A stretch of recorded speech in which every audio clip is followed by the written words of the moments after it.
Kyle Utley received the first threat outside the New Post Pub in Washington, a dark, cool bar on L Street near 15th, popular with National Geographic editors and local softball teams.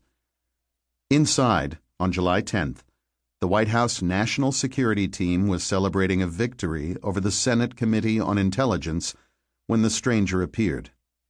The Protectors had overcome a 4-1 deficit to win the division championship.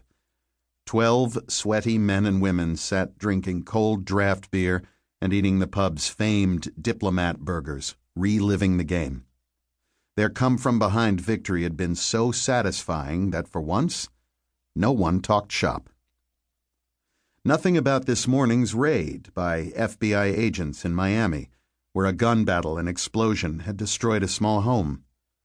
3 foreign males, as neighbors described them, had rented the house, barricaded themselves inside, and blown themselves up rather than surrender. All evidence was obliterated, the FBI report said. Nothing about jihadist branches popping up in South America or the U.S.-China face-off in the South China Sea, just softball and gossip. Until the cute Thai waitress bent over and told Deputy Assistant National Security Advisor Kyle Utley that a man needed to speak to him outside. "Tell him to come in." "He says it is too noisy in here." "Who is he?" Kyle asked, only half paying attention. "He says he has big news," the waitress said. Kyle left his cell phone on the table, mistake, and walked out of the bar. On humid L Street waited a trim, white, neatly bearded stranger wearing a wide-brimmed red Nats cap, blue tennis shirt, and Adidas. Utley, a former Army Ranger, noted the lower end of a Special Forces tattoo on the right bicep, a coiled snake on a knife hilt. Above that, but hidden beneath the sleeve, would be the skull, beret, and snakehead on the muscled arm. "Sorry to interrupt the party," the stranger said, not looking that way at all. "Nice home run in the 7th, by the way." "What do you want?"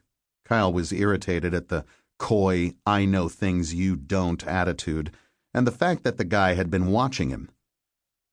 He noted the southwestern twang, alert posture, and smile that did not reach the mud-colored eyes. The man's slim frame rose to wide shoulders. He radiated fitness.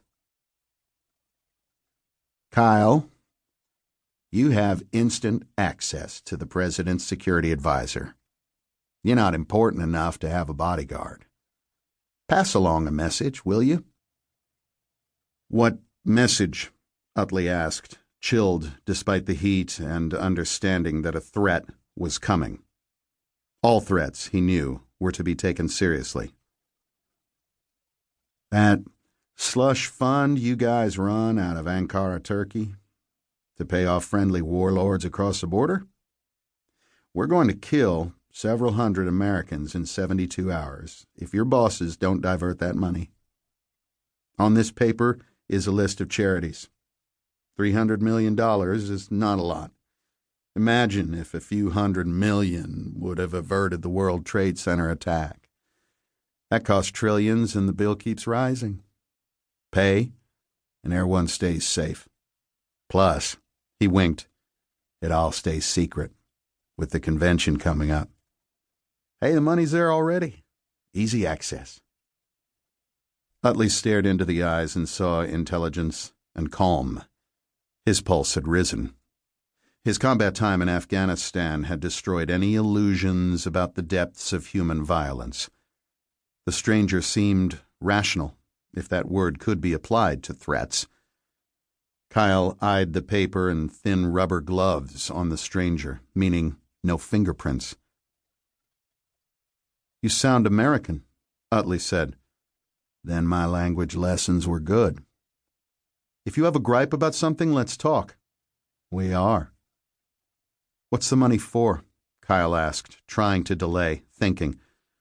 5'10", mid to late 20s, no visible scars, gap in the front teeth, 3 freckles on the right lower lip.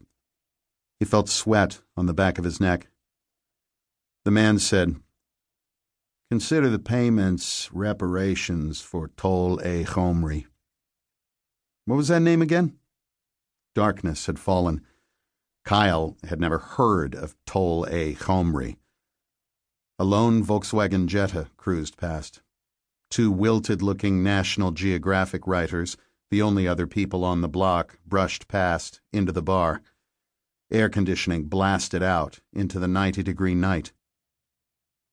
Kyle held out the paper. "These organizations are not charities. They're fronts for terrorists." The man smiled. "That can't possibly be right." "You'll stop making demands if you get the money?" Utley said, not negotiating, just trying to keep the man there while he took mental notes, figured out what to do. "Give us what we want and we go somewhere else."